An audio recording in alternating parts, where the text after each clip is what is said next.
next piece is entitled A Story About Two Women, Insemination, Healthcare, and Need. And it is written and performed by Julia Hannafin.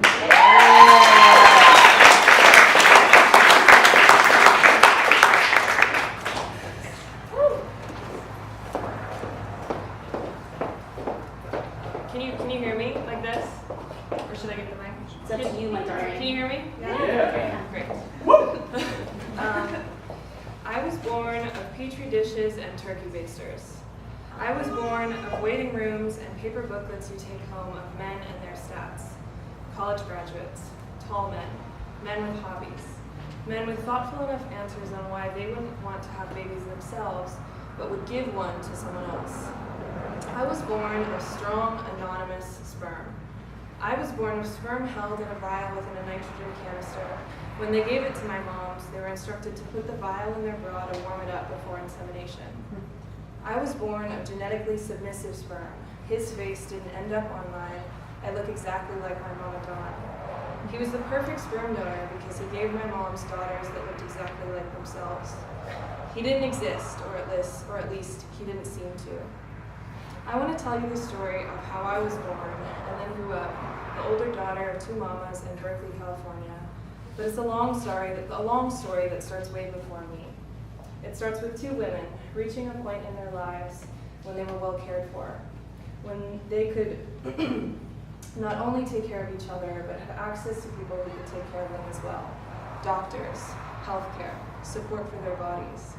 I think about the way life cascades, how one decision leads to another, how an outcome of a person's life can be reduced to a single ability that enabled them a single opportunity. How the scaffolding toward a life we might want can only be constructed given a number of factors that some of us are lucky to be given and some of us are not. Our first line, our first spark, is our body, our ability to live in that body comfortably and healthily. I return to the doctor. I return to the bright, clean office with men binders and sperm. Do we have the power of our bodies? Do we have access to people who can, like no others can, help us? My moms did, and it allowed them, first Dawn at 40, second Audrey at 41, to have children, and then to survive. And after that, for one of them to die, after trying everything. My gynecologist was my mama Dawn's and my mom Audrey's. She was the one to monitor Dawn's pregnancy. When Dawn went into labor, the on-call doctor, a man named Dr. Fong, came straight to the hospital from a formal event with his whole family, still in a suit. Dawn asked for an epidural at 10:30 p.m., and he told her it was too late. I was born at 11:02 p.m. Goldie was the one to give me my first pap smear, sticking cold hands and uncomfortable metal into my depths, all the while chatting, comforting me, making this intrusion into my body feel like something normal. She was the one to test me for the breast cancer gene my mama didn't have. When Dawn died of breast cancer, we were all scared. And now I returned to Dr. Goldie's office, and she asked about my family, and she's surprised when I tell her it's almost 5 years since my mama Dawn died. Dr. Fisk was my mom's radiologist. He was witness and examiner. His ultrasound showed my mom's the first sight of me in Mom Dawn's belly. Then at 8 months pregnant with me, Dawn was told by Goldie's nurse practitioner, a woman named Pat, that her belly was not continuing to grow.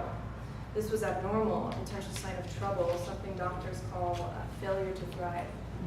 Goldie's office sent her to Dr. Fisk. She walked in the door, Audrey behind her, and he took one look at her. I'll do this ultrasound, but the baby's fine. His ultrasound also found the tumor in Dawn's breast. She was 58. I was just about to turn 18.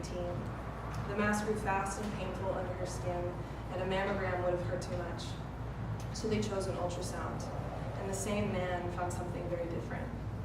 Dawn had a heart problem that would send her heart going into rates fast rates higher than 200 BPM, or beats per minute, and this happened at least once when she was pregnant with me. Her cardiologist, Dr. Lee, monitored this heart problem until finally, when I was 2, he suggested she get an ablation where surgeons thread a wire through her veins from groin to chest with a hot end, cauterizing a spot of flesh on her heart. My Aunt Jo, her sister, an orthopedic surgeon, once told us cauterizing smelled like burgers in the operating room. Edible meat, Someone always says they're hungry.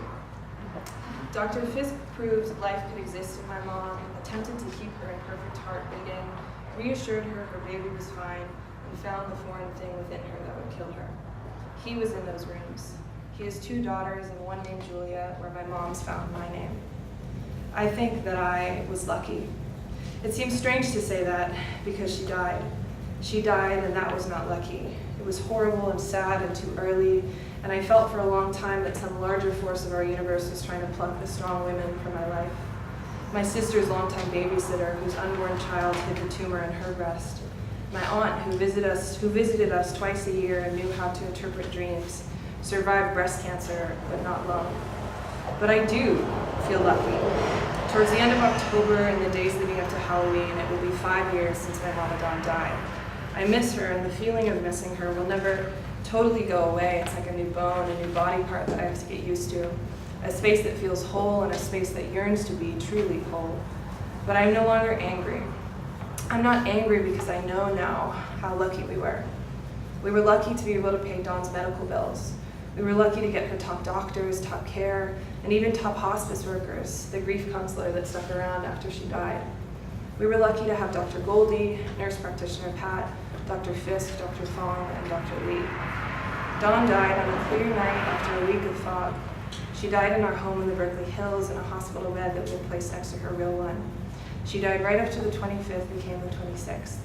She wore a green hat that she had given to me when I was 12 and started wearing when she got sick, until the end, when my then 12-year-old sister replaced it with her baby blue beanie. Dawn was 59 years old. Dawn was inseminated in August of 1992 in Goldie's office after picking up sperm from the California cargo bank and warming the vial in her bra on the way over. I was there when she died, if I'm being honest, the moments after. I was in the living room on the couch ready to sleep there when my mom Audrey came in with the phone in her hand, and I knew what she was about to tell me. I was, of course, not there when she created me. I existed as an idea, a hope, and a bundle of cells soon to meet each other. The person that was there was Goldie. Dr. Goldie holds lifetimes. Dr. Fisk holds lifetimes too. She helped Dawn get pregnant with me, helped Audrey get pregnant with my sister, delivered her, and a long, difficult delivery. The umbilical cord had wrapped itself around my sister's neck, 3 loops, consulted my mama when she was diagnosed with breast cancer, watched my mama die from breast cancer, and continued to be the OBGYN to her daughters and surviving life. Doctors like Goldie are profound, needed. I wish more women had Goldies. If we were forced to hold all of this ourselves, we suffer, we die, our children die. Without support, our bodies wilt. Without Planned Parenthood, an injustice goes uncorrected. With Planned Parenthood and the thousands of other locally based reproductive care centers across this country, we are held.